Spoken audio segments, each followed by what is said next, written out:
رحمۃ اللہ وبرکاتہ۔ دیکھو آواز اگر برابر آ رہی ہے تو خبر دی جائے۔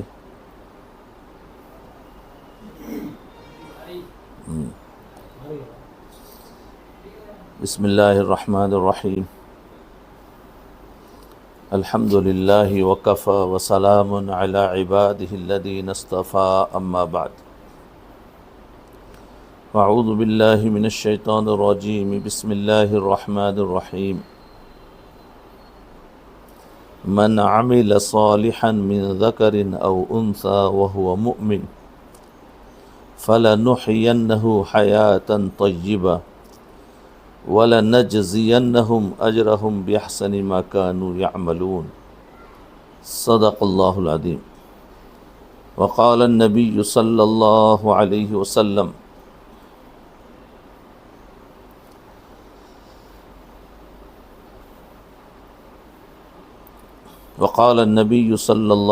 وسلم من رأى منكم منکرا فلیغیرہ بیدیہ فإن لم يستطع فبلسانہ فإن لم يستطع فبقلبی وذلك اضعف الایمان، او كما قال علیہ الصلاۃ والسلام۔ سبحان ربک رب العزۃ عما یصفون وسلام علی المرسلین والحمد للہ رب العالمین۔ اللہم صل علی سیدنا محمد وعلی آل سیدنا محمد وبارک وسلم۔ اللہم صل علی سیدنا محمد وعلی آل سیدنا محمد وبارک وسلم۔ اللہم صل علی سیدنا محمد وعلی آل سیدنا محمد وبارک وسلم۔ دیکھو دنیا میں ہر انسان مسافر ہے، دنیا میں ہر انسان مسافر ہے، چاہے وہ مرد ہو چاہے عورت ہو، چاہے وہ غریب ہو چاہے مالدار ہو، سب کے سب مسافر ہیں، اور بہت لمبا سفر کر کے آئے ہیں دنیا میں، اور آگے بہت لمبا سفر کرنا ہے۔ یہ دنیا ہمارا وطن اصلی نہیں ہے، یہ دنیا ہمارا وطن اقامت ہے، یہ ویٹنگ روم ہے، تھوڑی دیر ٹھہرنے کی جگہ ہے، اصل تو آگے سفر کرنا ہے۔ جو بھی انسان اس دنیا میں آیا ہے اس کو اس دنیا کو چھوڑ کر آگے سفر کرنا ہے۔ اس کی اپنی مرضی کچھ بھی نہیں چلے گی، اس کو ایک دن جانا ہے، وہ چاہے لاکھ کوشش کر دے کہ میں اس دنیا کو نہ چھوڑوں، لیکن اس کو دنیا کو چھڑائی جائے گی۔ اپنے شوق سے چھوڑ دے تو بہت اچھا ہے، ورنہ زبردستی دنیا سے چھڑائی جائے گی۔ موت کیا ہے؟ موت انسان کو دنیا سے دور کر دیتا ہے اور آخرت کے سفر پر بھیج دیتے ہیں۔ ہر ایک کو موت کا مزہ چکھنا ہے۔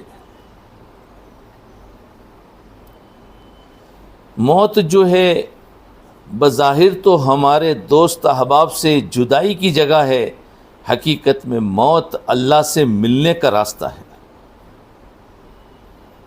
یہ اللہ سے ملا دیتی ہے، لیکن اس کو مرنے کا مزہ آئے گا جس نے اللہ کے ملنے کا شوق اس دنیا میں بڑھایا ہوگا۔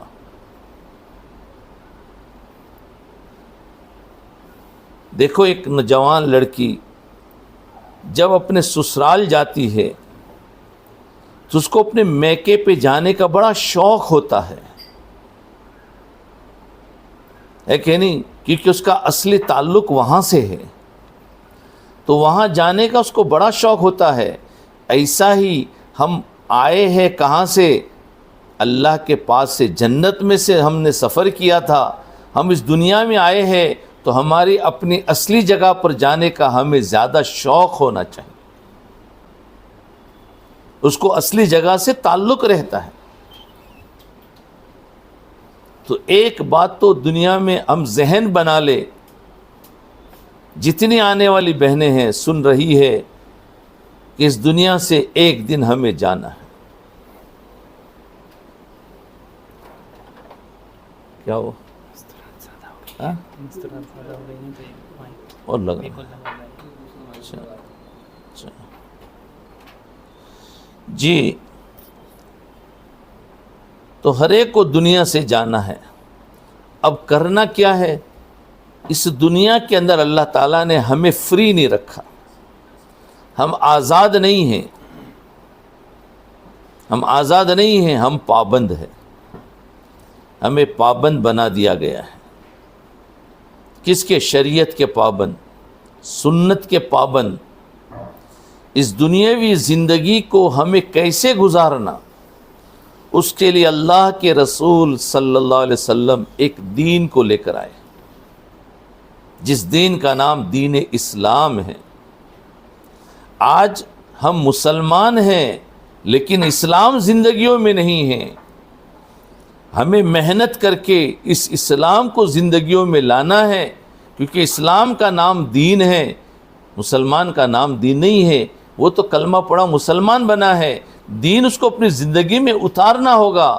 معاملات کا دین، عقائد کا دین، معاشرت کا دین، معاملات کا دین، یہ سارا جو دین ہے یہ اس کی زندگی میں ہوگا تو گنا جائے گا کہ یہ اسلام ہے. جی، تو ہم مسلمان بھی ہو اور اسلام بھی ہماری زندگی میں ہو تو پھر ہمارے دونوں ہاتھ میں لڈو ہے، ہم کامیاب ہی کامیاب ہیں. بس اس دنیا کی زندگی کے اندر اتنا تو اللہ کا شکر ہے کہ ہم سب نے کلمہ پڑھ کر اسلام میں تو داخل ہو گئے، لیکن اسلام ابھی زندگی میں نہیں آیا. ایک ہوتا ہے اسلام اور ایک ہوتا ہے ایمان. اسلام اور ایمان میں فرق ہے.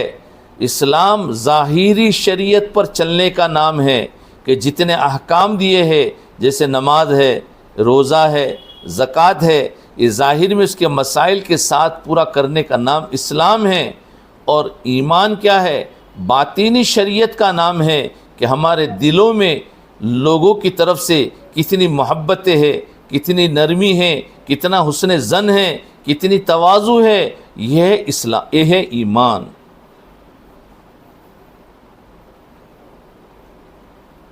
اس لیے ہمیں اسلام کو بھی پہلے ظاہری شریعت پر عمل کرے اور اس کے بعد دوسری محنت ہے کہ ہمیں باطنی یعنی ایمان بھی ہمیں بنانا ہے. اسی ایمان کا خلاصہ یقین ہے کہ جب اللہ پر یقین آئے گا تو انسان کے سارے جھگڑے ختم، بدگمانیاں ختم، اور اسی طریقے سے ایک دوسرے سے لڑائیاں ختم اور قطع تعلق ختم. کیونکہ یقین کی بگاڑ کی وجہ سے یہ ساری برائیاں ہماری زندگیوں میں آ گئی ہے. یقین کا کیا بگاڑ ہے کہ ہم سمجھتے ہیں اس نے کیا ہے. کسی کے کرنے سے کچھ نہیں ہوتا، اللہ کے کرنے سے سب کچھ ہوتا ہے. ہاں، ظاہر میں اسباب کے طور پر کوئی نہ کوئی نظر آئے گا. اس لیے یہ دنیا دار الاسباب ہے. اس میں اسباب ذریعہ ہے. اسباب کا معنی یعنی ذریعہ ہے. حقیقت میں یہ چیزیں ہمیں کچھ نہیں کرتی، اللہ ہمیں سب کچھ نفع و نقصان پہنچانے والا. مثال کے طور پر ایک انسان دکان پر بیٹھتا ہے تو روزی اس کو مل رہی ہے، تو حالانکہ روزی دکان سے ملتی ہوئی دکھائی دے رہی ہے، لیکن دکان روزی کے دینے کا ذریعہ ہے. حقیقت میں روزی تو اللہ دے رہا ہے.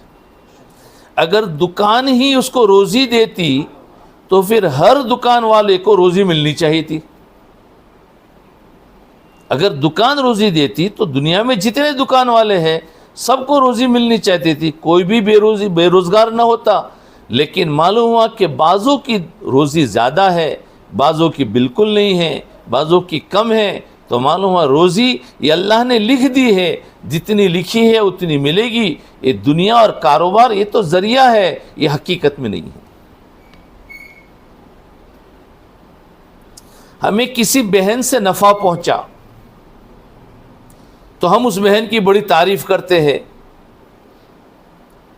حالانکہ یہ بہن ایک ذریعہ بنی ہے نفع پہنچانے کی، حقیقت میں پہنچانے والا اللہ ہے، اس اللہ کی تعریف کرنی چاہیے، لیکن ہم مخلوق کی تعریف کرتے ہیں، یہ یقین کی کمزوری ہے۔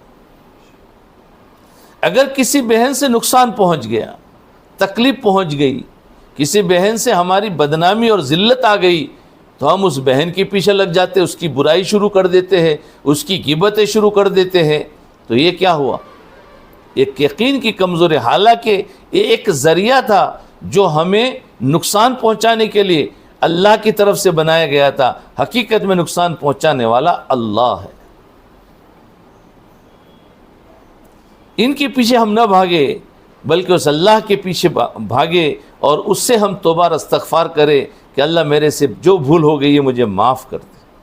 اس بہن کو کچھ کہنے کی ضرورت نہیں ہے، وہ تو ایک آلہ ہے، ایک ذریعہ ہے۔ اسی لیے دیکھو، کتے کو اگر ڈنڈا مارا جائے تو کتا ڈنڈے کو نہیں کاٹتا ہے، بلکہ کتا ڈنڈے مارنے والے کی طرف متوجہ ہوتا ہے کہ یہ مجھے مار رہا ہے، کہ ڈنڈا تو ذریعہ ہے، یہ میری پٹائی کر رہا ہے۔ تو وہ اس کے اندر تو اتنی بھی سمجھ ہے۔ آج ہمارے پاس اتنی سمجھ نہیں ہے کہ دنیا کے جتنے بھی وسائل ہے یہ سارے ڈنڈے ہیں، وہاں سے ہی آتا ہے نفع اور اسی سے ہمیں ملتا ہے نقصان۔ حقیقت میں کرنے والے اللہ کی ذات۔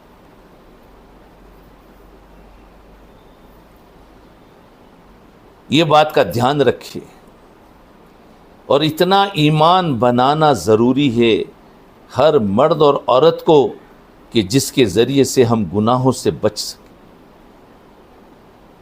جی، آج ہم دین کی محنت بھی کر رہے ہیں، ماشاءاللہ تعلیمیں ہو رہی گھروں میں، اس کے علاوہ کہیں نہ کہیں مدرسہ ہے مستورات کا، اور وہ پڑھا رہی ہے، کوئی معلمات ہے، کوئی کیا ہے، سب کچھ محنتیں ہو رہی ہے، لیکن ساتھ ساتھ میں گناہ بھی ہو رہے ہیں۔ تو یہ ہے کہ ہماری دوسری محنت یہ ہو کہ ہمارے اندر سے گناہ کیسے نکلنے جائے۔ پہلی محنت تو یہ تھی کہ ہم ظاہری دین پر کیسے آ جائے، وہ تو ہم آگے ہیں۔ اب دوسری محنت ہمیں یہ کرنی ہے کہ کسی کو نہیں دیکھنا، اپنی ذات کو دیکھنا ہے کہ میں کون ہوں اور میں کیا کر رہی ہوں۔ ہمیں دوسروں کو عیوب نہیں دیکھنے ہیں۔ دوسروں کو عیب دیکھیں گے تو کب تک دیکھے رہیں گے؟ اس لیے کہ ہر انسان عیب والا، ہر بہن عیب والی ہے۔ تو دین کیا ہے کہ دوسروں کی اچھائیاں دیکھو۔ اچھائیاں دیکھیں گے تو خوشی پیدا ہوگی، اچھائیاں دیکھیں گے اس بہن سے محبت پیدا ہوگی، اچھائیاں دیکھیں گے اس کو معاف کرنا آسان ہو جائے گا۔ اور اگر برائیاں ہی برائیاں دیکھتے رہیں گے تو دشمنیاں پیدا ہوگی، عداوتیں پیدا ہوگی، غیبتیں پیدا ہوگی۔ تو ہمیں دوسروں کو عیب نہیں دیکھنے ہیں، اچھائیاں دیکھیں۔ عیب اللہ نے ہر ایک کے اندر رکھے ہیں اور اچھائیاں بھی اللہ نے ہر ایک کے اندر رکھی ہے، لیکن حدیث پاک کا مفہوم ہے کہ عیبوں کو اگر تم نے اچھالا ہے تو یاد رکھنا قیامت کے دن اس کی دلائل دینے پڑیں گے کہ تم نے اس عیب کا تذکرہ کیا تھا، بتاؤ تم نے کیسے پتہ چلا، اس کی دلیل دو۔ اور اگر اس بہن کی تم نے تعریف کی ہے، قیامت کے دن یہ نہیں پوچھا جائے گا کہ کیوں تعریف کی تھی، تعریف تو جھوٹی بھی کرو گے تو بھی قبول ہو جائے گی۔ تو ایک تو ہمارے اندر یہ بات کا دھیان رکھے کہ دوسری محنت کہ ہمیں اندر سے ہمارے گناہوں کو نکالنا ہے۔ ہمارا ایک گناہ تو یہ ہے کہ ہم ہر ایک کا عیب دیکھتے، ہماری نظر بدل دے، ہر ایک کی اچھائیاں دیکھیں۔ شوہر کے اندر عیب ہے، شوہر کی برائیاں دیکھیں گے تو ان سے ہمیشہ لڑائی ہوگی، لیکن اس کے اندر جو اچھائیاں ہے اس کو دیکھو، اس کی تعریف کرو، اس کے ذریعے سے محبتیں پیدا ہوگی۔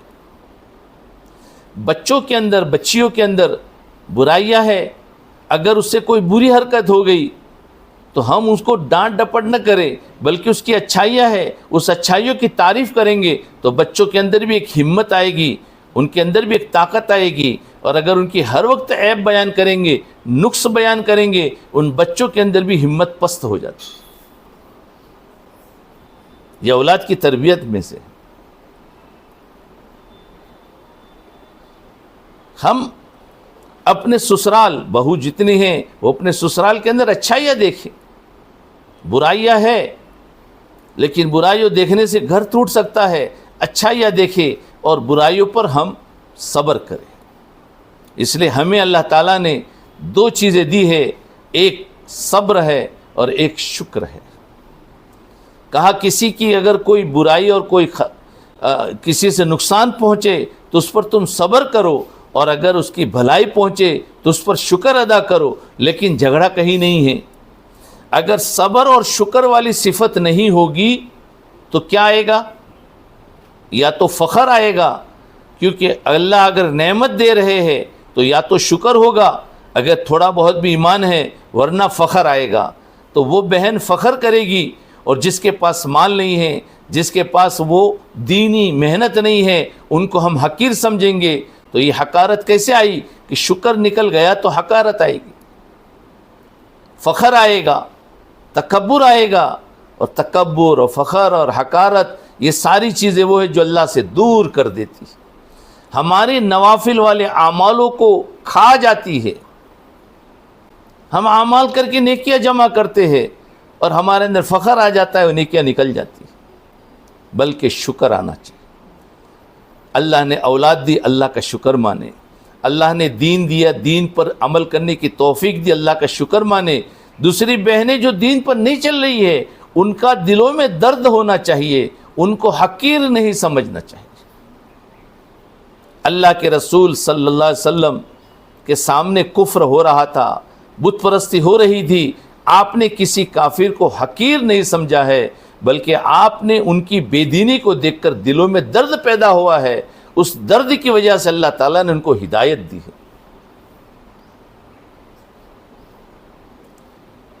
حضرت خالد بن ولید جو ہے، ان کو دعوت تو ملتی رہی لیکن اسلام قبول نہیں کر رہے تھے. ان کے ذریعے سے اسلام کو بہت نقصان پہنچا، مسلمانوں کو بہت نقصان پہنچا. لیکن اللہ کے رسول صلی اللہ علیہ وسلم جب عمرہ کے لیے تشریف لے گئے ہیں سن ہجری 7 یا 8 میں، تو جب عمرہ میں گئے ہیں تو اللہ کے رسول صلی اللہ علیہ وسلم نے خالد بن ولید کے بارے میں پوچھا. ان کے بھائی تھے ولید بن ولید، وہ مسلمان ہو چکے تھے، وہ حضور کے ساتھ ساتھ رہتے تھے.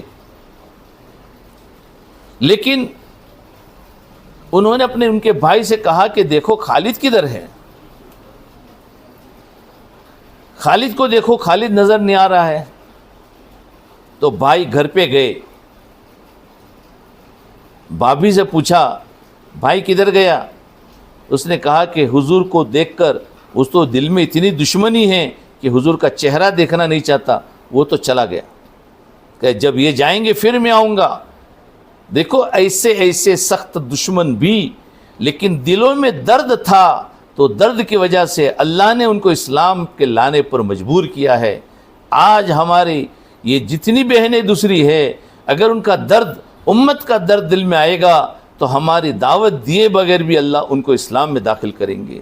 اور جو اسلام میں ہیں اللہ ان کو اور ایمان میں داخل کریں گے، اعمال پر ڈال دیں گے. یہ سب ہماری کڑھن ہونی چاہیے.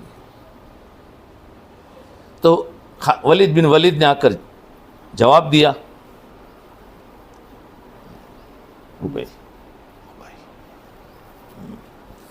ولید بن ولید نے آ کر جواب دیا کہ حضرت وہ تو چلے گئے ہیں گھر سے. تو حضور صلی اللہ علیہ وسلم نے خط لکھا. دیکھو حقیر نہیں سمجھ رہے، آپ کے دل میں درد تھا، آپ نے خط لکھا. خط میں کیا مضمون لکھا؟ اتنا سارا مسلمانوں کو نقصان پہنچانے کے باوجود حضور ان کے ساتھ ہمدردی کر رہے ہیں اور امید رکھتے ہیں، درد رکھتے ہیں کہ کیسے اسلام میں داخل ہو جائے. خط میں لکھا کہ فرمایا خالد، میں تمہیں بڑا عقل مند سمجھتا تھا، سمجھدار سمجھتا تھا، مجھے تعجب ہے کہ اتنا برس گزر گئے تم ابھی تک اسلام میں داخل نہیں ہوئے. بس یہ الفاظ تھے. اور بھائی کو کہا ولید بن ولید کو، جاؤ خط اس کی بیوی کو دے کر آ جاؤ. کہا خالد آوے تو بولنا، بولے خط حضور نے لکھا ہے۔ وہ گھر میں جا کر خط دے دیا۔ خط کے پڑھنے کے بعد والد خالد بن ولید جب واپس آئے تو خط پڑھ رہے ہیں اور رو رہے، خط پڑھ رہے اور رو رہے۔ بیوی نے پوچھا کہ کیا بات ہے، آپ کیوں رو رہے ہیں؟ کہنے لگے مجھے تعجب ہو رہا ہے کہ میں نے نبی علیہ الصلوۃ والسلام ان کے ساتھیوں کو اتنا نقصان پہنچایا ہے، لیکن اس کے باوجود بھی یہ مجھے محبت سے پکار رہے ہیں۔ بس آج تو میرا دل پسیج گیا ہے، آج میں اسلام قبول کرنے کے لیے تیار ہوں۔ یہ کیا تھا؟ یہ دل میں ہمدردی تھی کہ غصہ نہیں ہو رہے کہ مانتے نہیں ہیں، بلکہ لکھ رہے ہیں تم تو بڑے سمجھدار تھے، تم سے امید نہیں تھی کہ اتنے سال لگیں گے۔ بس وہ الفاظ ایسے، اس الفاظ میں ایسی توجہ تھی کہ ان کے دل پر اثر کر گیا، اور اسی وقت وہاں سے نکل گئے۔ بیوی سے کہا میں جا کر اسلام قبول کرتا ہوں۔ حضور تو عمرہ پورا کر کے مدینہ منورہ پہنچ چکے تھے، اور وہاں جا کر حضرت خالد بن ولید اسلام میں داخل ہوئے۔ حضور کے پاس جا کر کلمہ پڑھا، اور تو دیکھو ان کا اسلام لانے کا جو ذریعہ ہے یہ کیا ہوا؟ ہمدردی، اور ان کے ساتھ حسن ظن اور دل کے ہمدردی کی وجہ سے اور کڑھن کی وجہ سے اللہ تعالیٰ نے ایسے کتنے صحابہ ہیں جنہوں نے قسمیں کھا رکھی تھی کہ ہم اسلام میں داخل نہیں ہو سکتے، ہم گر کر مر جائیں گے، ہم ڈوب کر مر جائیں گے، ہم دوسرے سارے مذاہب قبول کریں گے لیکن اسلام میں داخل نہیں ہوں گے۔ ایسے ایسے صحابہ وہ حضور کی اور صحابہ کی ان قربانیوں کی وجہ سے اللہ تعالیٰ نے ان کو بھی اسلام میں داخل کیا۔ دیکھو اکرمہ بن ابو جہل ہے، ان کے اسلام لانے کا ذریعہ کون بنی؟ ان کی بیوی بنی ہے، ورنہ فتح مکہ کے دن تو اکرمہ بن ابو جہل جو ہے، یعنی ابو جہل کا بیٹا جس نے قسم کھا رکھی تھی کہ میں اسلام میں داخل نہیں ہو سکتا، تو وہ فتح مکہ کے دن وہ سمجھ گیا کہ آج تو مسلمان فاتحانہ داخل ہو رہے ہیں، ہماری تو تکہ بوٹی کر دیں گے، ہمیں تو مار دیں گے۔ وہ بھاگ کر پہاڑ کے اندر چھپ گیا۔ ان کی بیوی اسلام لا چکی تھی، بیوی نے حضور صلی اللہ علیہ وسلم سے امن لیا اور کہا کہ آپ امن دے دو، میں اپنے شوہر کو لے آتی ہوں۔ یعنی امن جب مل جاتا ہے، اس زمانے میں یہ تھا کہ جس کو امن مل گیا اب وہ چاہے کفر میں ہے لیکن کوئی بھی مسلمان اس کو مار نہیں سکتا، تو کہا امن دے دو، امن مل گیا۔ وہ گئی اپنے شوہر کو سمجھا کر لائی، کہا بہترین شخص ہے، سب کو معاف کر دیتے ہیں، تم بھی آپ پر معافی مانگ لو، وہ تمہیں بھی معاف کر دیں گے۔ انہوں نے کہا اچھا، ان کے اندر یہ جذبہ ہے معافی کا ابھی تک، حالانکہ ہم نے ان کو اتنا ستایا ہے۔ بدلہ لینے کا جذبہ نہیں ہے، معاف کرنے کا جذبہ ہے۔ تعجب میں پڑ گئے، کہا ٹھیک ہے۔ بیوی کے ساتھ آئے، گھوڑے پر سوار تھے، کعبہ کے اندر داخل ہوئے تو دیکھا کہ سارے لوگ نماز پڑھ رہے تھے، ایک گھوڑے پر سے اترے نہیں۔ ان کو یہ خوف تھا کہ کہیں ہمیں مار نہ دیا جائے۔ کیوں؟ کہ اسلام ہمیشہ جو بولتا ہے وہ کر کے رہتا ہے، اور اسلام کے علاوہ جتنی طاقتیں ہیں وہ ساری طاقتوں کا بول الگ ہوتا ہے، عمل الگ ہوتا ہے۔ اس لیے یہ پولیٹکس میں آدمی تھے، یہ سیاست والے تھے کہ پتہ نہیں ہم کو امن کر کے بلایا ہو اور ہمیں مار دیا جائے، تو گھوڑے پر سے اترتے نہیں تھے۔ اس کو اتنا خوف تھا کہ کوئی بھی آ کر مجھے مار سکتا تھا۔ ان کو اتنا پتہ نہیں کہ مسلمان نے، حضور نے کہہ دیا ہے اب تمہیں کوئی نہیں مار سکتا۔ وہ تو اس بات کا تصور ہی نہیں کر سکتے تھے۔ یہ ہے اسلام کہ کسی کو امن دو اور پھر وہ بیچارہ مطمئن نہ ہو، تو پھر وہ اسلام نہیں ہے۔ اسلام تو وہ ہے کہ جس کو کہہ دیا بھائی تجھے نہیں ماروں گا، اب نہیں مارنا، چاہے کچھ بھی ہو جائے۔ تو حضور نے جب سلام پھیر دیا، سلام کے بعد گھوڑے پر سوار ہو کر ہی پوچھ رہے حضور کہ میں نے سنا ہے آپ نے مجھے امن دیا ہے، کیا یہ بات سچی ہے؟ 4 مہینے کے لیے؟ فرمایا ہاں یہ بات سچی ہے، میں نے آپ کو امن دیا ہے۔ اس کے بعد گھوڑے سے نیچے اترے اور اس کے بعد کلمہ پڑھا ہے، اور اسلام میں داخل ہو گئے. کہا ایسا اسلام ہے کہ جن کو ہم نے ستایا اس کے باوجود بھی ہمیں معاف کر رہے, بدلہ لے نہیں رہے ہیں. یہ ہے اسلام میری دینی بہنوں. آج عام طور پر ماں بہنوں میں عادت ہوتی ہے کہ رشتہ دار ہمیں ستاتے ہیں تو ہم بھی ان کو ستانے کی کوشش کرتے ہیں, بدلہ لیتے ہیں. یہ اسلام نہیں ہے بلکہ معاف کرنا ہے. ہمیں کوئی محروم کرتا ہے کسی چیز کے دینے میں تو ہم بھی اس کو محروم کرتے ہیں. یہ اسلام نہیں ہے. اسلام تو یہ ہے کہ جو ہمیں محروم کرے تم اس کو عطا کرو, جو تم پر ظلم کرے تم اس پر رحم کرو. اللہ اکبر. یہ اسلام ہے.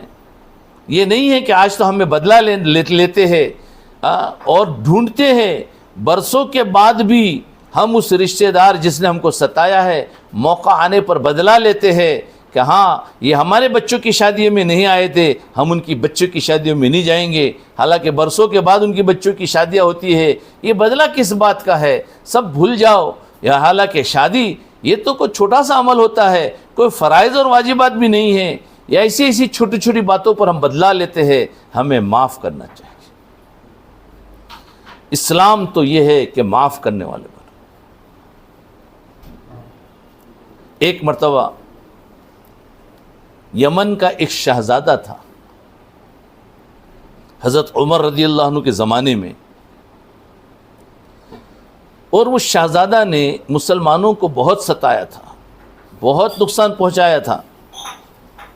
تو جنگیں ہوئی تو اس میں یہ ہاتھ میں آ گیا تھا, یہ پکڑا گیا. پکڑے جانے کے بعد حضرت عمر رضی اللہ عنہ نے سیدھا کہہ دیا اس کو قتل کر دو, اس کو مار دو.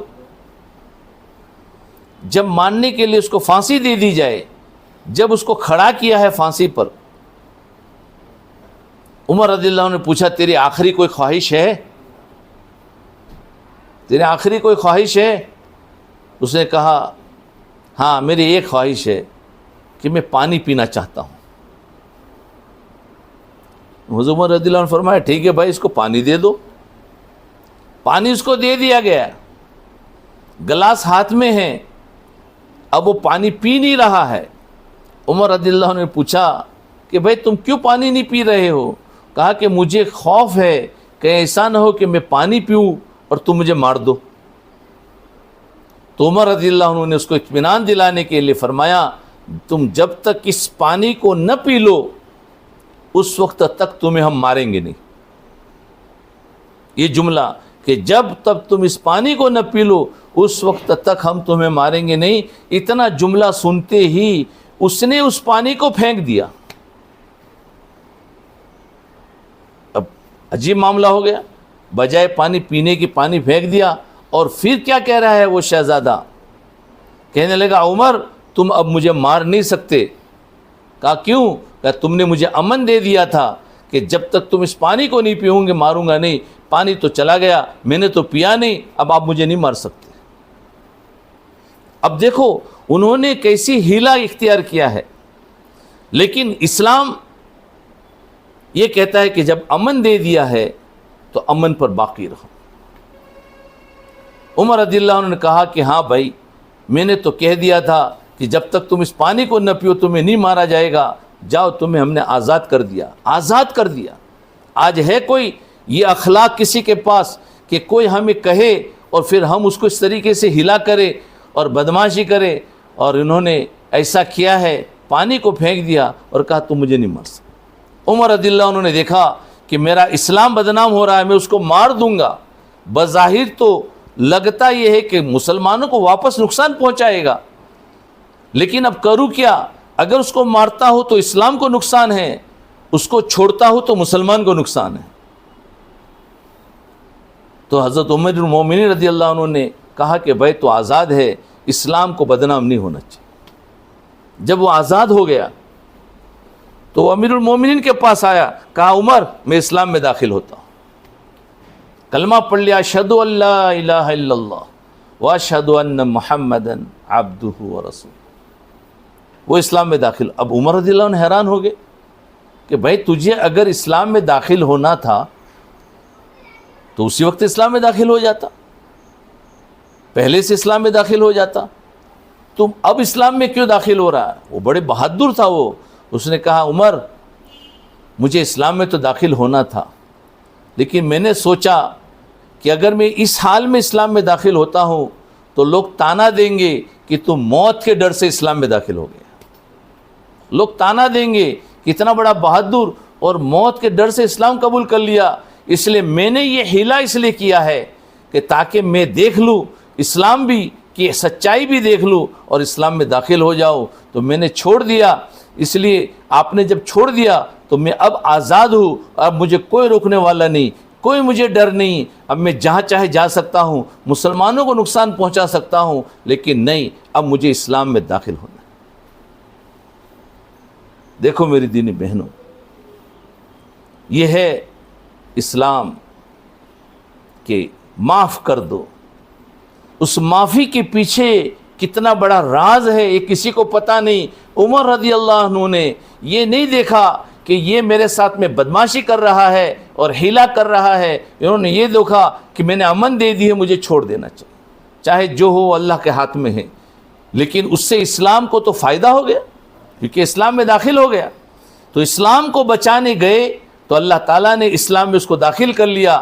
لیکن اگر اسلام کو اور اس کو مار دیتے، اسلام کو مٹاتے، تو ایک آدمی اسلام سے دور ہو جاتا تھا۔ تو میں یہ بتا رہا تھا کہ ہماری زندگیوں میں اب ایمان کو اور اخلاق کو داخل کرنا ہے۔ ہمارے اخلاق کیسے ہو؟ تو سب سے پہلی چیز یہ ہے کہ معاف کرنا سیکھیں، کیونکہ یہ دنیا جو ہے یہ دنیا کدورتوں کی جگہ ہے، بے وفائی ہے اس دنیا کے اندر، غداری ہے اس دنیا کے اندر، دھوکہ ہے اس دنیا کے اندر۔ آپ کسی سے امید نہ رکھے کہ ہمیں کسی سے نفع ملے گا، یہ دنیا ہے، اس دنیا کی زندگی میں رہتے ہوئے ہماری نظر صرف اللہ پر ہو، ہماری نظر صرف اللہ پر ہو، وہی اللہ ہماری ہر موڑ میں مدد کرے گا۔ اگر ہم مخلوق سے کچھ مدد چاہیں گے، امید چاہیں گے، تو بھول جاؤ، وہ کچھ دن کریں گے، اس کے بعد پھر ہمارے پر احسان جتائیں گے۔ ہمیں چاہیے کہ اللہ پر ہماری نظر ہو، اور اللہ ہمارے ساتھ میں ہے، اور ہماری نظر اللہ سے ہٹ کر مخلوق پر چلی جائے۔ تو پہلے تو دنیا کی بے ثباتی ہماری نظر میں ہو کہ دنیا میں پائیداری نہیں ہے، دنیا ہمیشہ نفع نہیں دے گی، وفاداری نہیں کرے گی، کچھ دن وفاداری ہوگی تو پھر کچھ بہنیں ہمیں دھوکہ بھی دے گی۔ وہی جو ہمارے اپنے تھے وہی ہمارے پرائے بن جاتے ہیں، جو ہمارے دوست تھے وہ ہمارے دشمن بن جاتے ہیں۔ یہ دنیا کی صفت ہے۔ اس لیے بہت ساری بہنیں بیچاری پھر کہتی ہے، شکایتیں کرتی ہے، اس نے ہمیں دھوکہ دیا۔ ارے اپنے دلوں میں بات بٹھا دینا چاہیے کہ کسی سے امید نہ رکھے، امید رکھے بغیر کہیں سے نفع ملے گا تو شکر ادا ہوگا، اور امید رکھنے کے بعد کسی سے نفع نہ ملا تو پھر شکایت پیدا ہوگی، توڑ پیدا ہوگا۔ تو امید ہمیشہ کسی سے نہیں رکھنا، اللہ سے رکھنا ہے۔ ہاں، کہ ہمیں اللہ پال رہے ہیں، تو دنیا میں یہ محنت ہمیں کرنا ہے، تو اس کی وجہ سے ہمارا اللہ کا تعلق بڑھنا چاہیے۔ اور دیکھو، دین کی ایک محنت جو ہم اللہ کے راستے میں نکل کر کرتے ہیں، اس محنت کا مقصد خالی وقت تک کا پورا کرنا نہیں ہے۔ یاد رکھے، صفات کا پیدا کرنا ہے، اور میں نے جو صفات اور اخلاق جو بتائے ہیں، اس اخلاق کا نام ہی صفات ہے۔ یہ ہماری اس محنت کے ذریعے سے ہمارے اندر آنے چاہیے۔ اگر یہ نہیں آ رہے ہیں تو ہمیں بار بار اللہ کے راستے میں نکلنا اس لیے ہے کہ عبادت کر کے آ گئے، وقت گزار کر آ گئے، تعلیم کر کے آ گئے، یا جماعتیں نکال کر آ گئے، یہ مقصد نہیں ہے، بلکہ مقصد یہ ہے کہ ہمارے اندر صفات پیدا ہو جائے، اور اللہ کے یہاں صفات والے کی قیمت ہے۔ حتیٰ کہ دنیا کے اندر بھی جس کے پاس اچھائی اور اخلاق ہوتے ہیں تو دنیا میں اس کی بھی قیمت ہوتی ہے، لوگ اس سے معاملہ کرتے ہیں، لوگ اس سے رائے پوچھتے ہیں، کیونکہ پتہ ہے کہ یہ انسان جو ہے چاہے کیسا بھی ہو لیکن اخلاق والا ہے، یہ مجھے کبھی بھی بری رائے نہیں دے گا۔ اس دنیا میں بھی اخلاق والوں کی قیمت ہے۔ اور حدیث پاک کا مفہوم ہے کہ جس کے اخلاق اچھے ہو گئے۔ اخلاق کس چیز کا نام ہے؟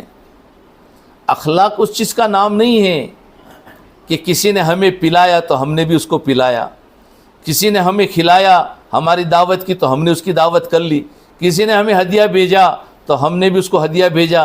یہ اخلاق نہیں ہے، یہ تو انصاف ہے۔ اخلاق تو یہ ہے کہ جس نے ہمیں محروم کیا ہے ہم اس کو عطا کریں۔ یہ اخلاق ہے کہ اس بہن نے مجھے نہیں دیا ہے لیکن جب میرے پاس کوئی چیز آئے گی سب سے پہلے میں اس بہن کو دوں گی۔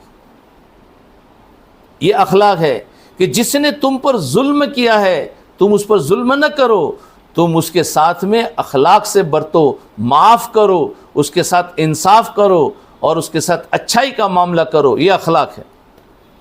اس کی ضد کرنا، کوئی ہمیں ستائے تو ہم اس کو راحت پہنچائے۔ دیکھو اللہ کے رسول صلی اللہ علیہ وسلم کو کتنا ستایا گیا ہے، اتنا ستایا کہ آپ کو مکہ چھوڑنا پڑا ہے۔ لیکن مکہ چھوڑنے کے بعد جب فاتحانہ مکہ مکرمہ میں داخل ہو رہے ہیں تو اب کیا کر رہے ہیں؟ ستانے والوں کے ساتھ یہ ستا رہے ہیں؟ نہیں ستا رہے ہیں، بلکہ آپ نے فرما دیا لا تثریب علیکم اليوم، فرمایا آج کسی پر ظلم نہیں ہوگا۔ جو اپنے جو لڑنے کے لیے آئے گا تو ہم اس کا مقابلہ کریں گے، لیکن جس نے اپنے گھر کا دروازہ بند کر دیا اس کو امن ہے۔ جو ابو سفیان کے گھر میں داخل ہوگا اس کو امن ہے۔ سب کو امن دے دیا، کہا مقابلہ نہیں کریں گے تو امن ہے، مقابلہ کریں گے تو ہم بھی مقابلہ، تو آپ نے سب کو معاف کر دیا۔ یہ ہے کہ اخلاق اس کا نام ہے، جو تمہیں ستائے تم اس کو معاف کرو۔ حضرت یوسف علیہ السلام کے بھائیوں نے یوسف علیہ السلام کو کتنا ستایا ہے کہ باپ سے جدا کیا، کنویں میں داخل کیا، بازاروں میں بکا گیا اور پھر جیلیں کاٹی ہے۔ یہ ساری تکلیفیں ہوئی ہے۔ انہوں نے اب گھر سے جب نکالا تو ان کو ساری تکلیف اٹھانی پڑی، لیکن جب ایک وقت آتا ہے، کیونکہ دنیا ہے، دنیا میں آج جو عزت والی ہے وہ کل ذلیل ہو جائے گی، آج جو ذلیل ہے کل عزت والی ہو جائے گی۔ دنیا میں تو الٹ پلٹ ہوتا رہتا ہے۔ آپ دیکھو حالات کیسے الٹ پلٹ ہو رہے ہیں۔ کوئی مالدار تھا تو غریب ہو گیا، کوئی غریب تھا تو مالدار ہو گیا، کوئی عزت والا تھا تو ذلیل ہو گیا، کوئی ذلیل تھا تو عزت والا۔ دنیا میں الٹ پلٹ ہے۔ تو یوسف علیہ السلام کے بھائیوں کا اس وقت طاقت تھی، جب طاقت ختم ہو گئی اب وہ بھیک مانگنے کے لیے آ رہے ہیں۔ کس کے پاس؟ حضرت یوسف علیہ السلام کے پاس۔ قصہ بیان کرنا مقصود نہیں، قصہ تو آپ جانتے ہیں، لیکن اس میں سے سبق لینا مقصود ہے کہ وہ اب ذلیل بن کر آئے ہیں۔ اور پھر یوسف علیہ السلام نے جب ان کو پہچان لیا، ان سے پوچھا کیا تم مجھے جانتے ہو میں کون ہوں؟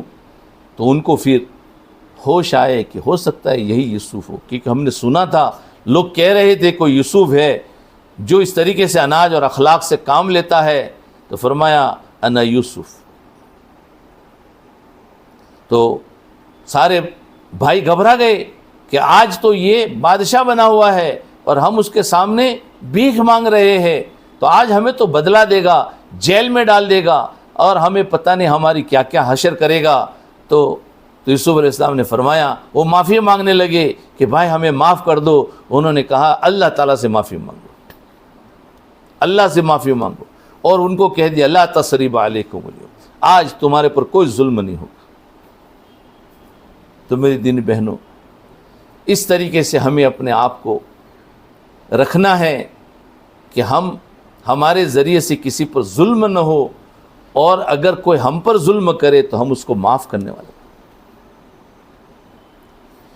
اور ایک چیز آخر میں یہ بھی اشارے کرتے جاؤ کہ ہمارے دین کے اندر ہماری معاشرت جو ہے وہ بھی بنانا بہت ضروری ہے۔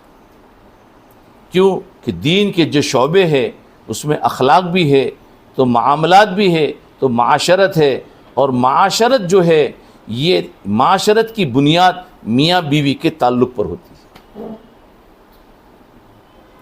اگر معاشرت میں سدھار لانا ہے اور امن و امان لانا ہے معاشرے کے اندر، سوسائٹی کے اندر، تو ایک بات ضروری ہے کہ میاں بیوی کے اندر جتنی محبتیں ہوگی اتنا اس معاشرے میں امن و امان ہوگا اور کوئی برائیاں نہیں ہوگی۔ جہاں ان دونوں میں جھگڑے ہوں گے وہاں معاشرت خراب ہوتی ہے۔ آپ کے ہاتھ میں ہے کہ معاشرت کو صحیح کرنا ہے یا معاشرت کو بگاڑنا ہے۔ آپ اپنے شوہر کے ساتھ میں اچھی طریقے سے زندگی گزارے۔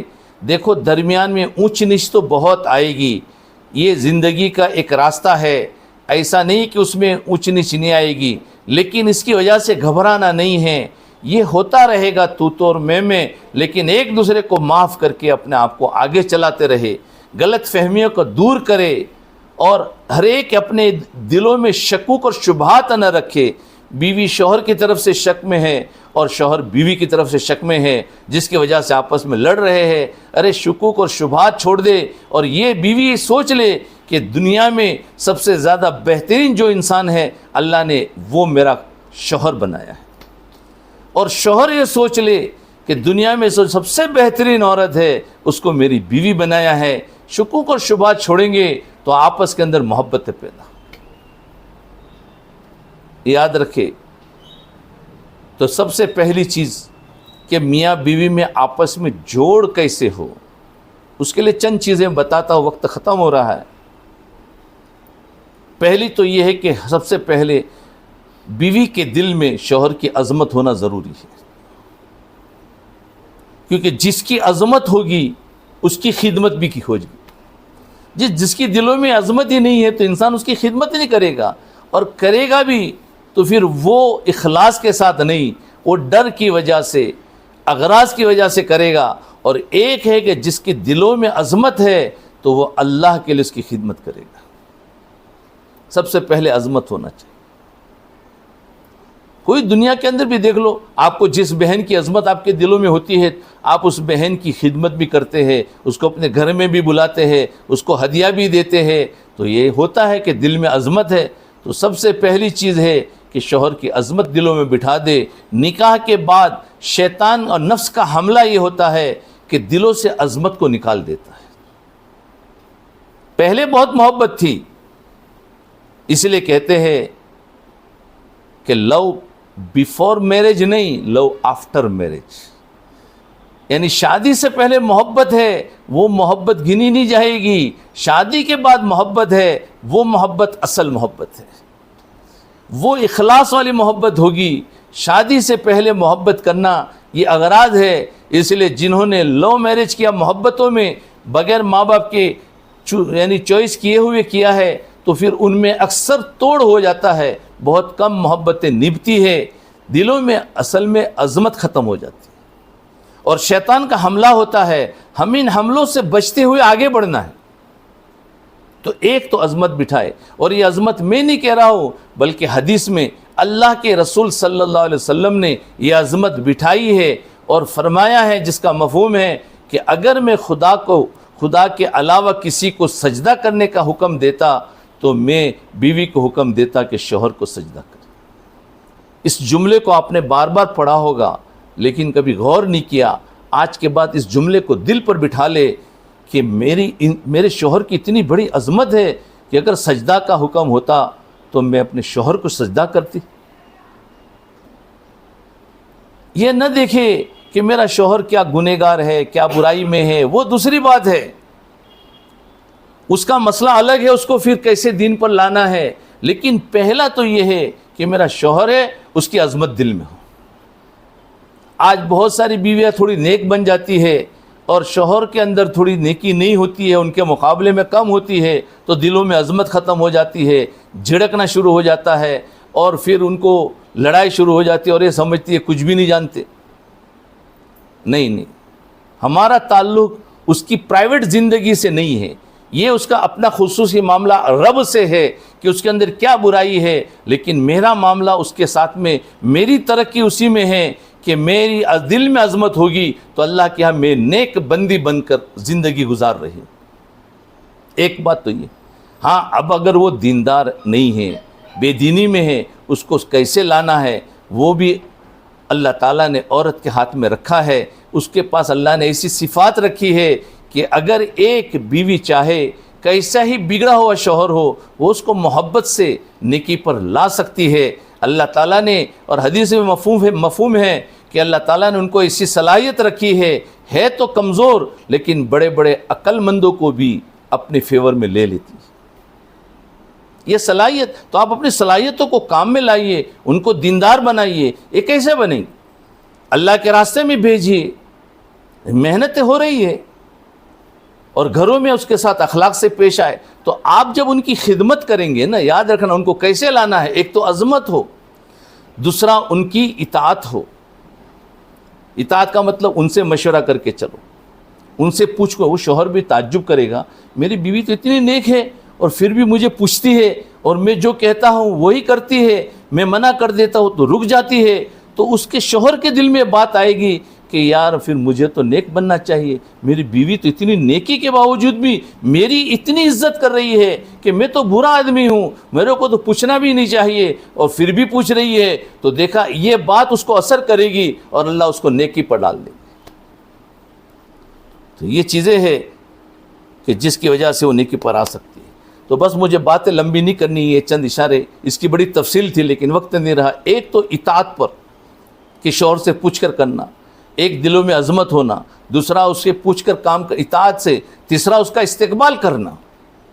جب کام پر سے آئے وہ تھکا ہار آ رہا ہے, سب سے پہلے اس کا استقبال کرو, ہنستے منہ اس کو ملنا, اس کو گھر میں بٹھانا, چائے پانی جو بھی اس کو دینا. اس کے بعد اپنے کام کاج میں اس کی اجازت سے داخل ہو جانا کہ میں ذرا کھانا بنا رہی ہوں تو میں آپ کی اجازت دو تو میں چلے جاؤں, تو وہ اجازت دیں گے. تو اس کو تعجب ہوگا کہ کمال ہے, کیونکہ آج ہمارے اندر یہ عادتیں رہی ہی نہیں اور نہ کوئی شوہر کو کسی شکایت ہے. لیکن میں آپ کو یہ اخلاق بتا رہا ہوں کہ آپ اس طریقے سے زندگی گزارے. سے بڑی تفصیل ہے معاشرت میں. ایک تو میاں بیوی کا تعلق ہے, ایک ساس بہو کا تعلق ہے, ایک اولاد اور ماں باپ کا تعلق ہے. ان سب سے معاشرہ صحیح ہوتا ہے. لیکن بس اللہ تعالی ہم سب کو سارا فضائل کی کتابوں میں موجود ہے. آپ انشاءاللہ اس کو اس نظر سے پڑھیں گے تو آپ کو اس طریقے سے اس میں داخل ہونا بہت آسان ہوگا. تو ماشاءاللہ یہاں سے جماعت مستورات کی بھی نکل رہی ہے, مردوں کی بھی نکل رہی ہے. تو جو کچھ بہنیں وہاں موجود ہو ان کو چاہیے کہ مستورات کی تشکیل کرے. کتنے 3 دن کی جماعت بنا رہے ہیں, 3 دن کی جماعتیں مستورات کی بنانی ہیں. تو نام بھی لکھا دے کھڑے ہو کر, انشاءاللہ 5-10 منٹ کا ٹائم دیا جاتا ہے, اس کے بعد دعا کر لیں گے. ٹھیک ہے نا بھائی؟